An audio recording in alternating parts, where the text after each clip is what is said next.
drum lifter and tilter. How it works is we just wheel it into a drum, use the handle to drop the clamp down to the top of the drum here, wind that up to put your clamps onto the bottom, and then use the foot pump the drum up to a good working height.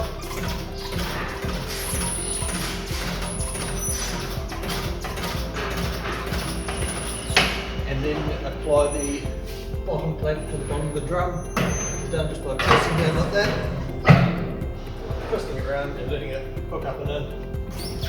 Once the drum is securely clamped, you can lift it to whatever height you need, and then it's rotated using this handle here. So it's nice, quick, simple spin.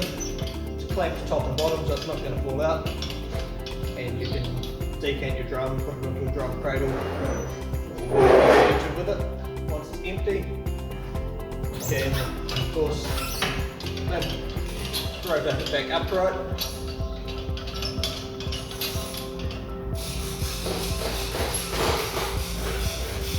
Take the bottom clamp off.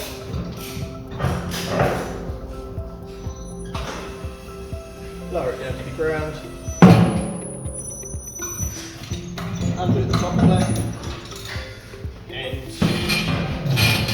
undo the top clamp enough and lift it up so it's clear.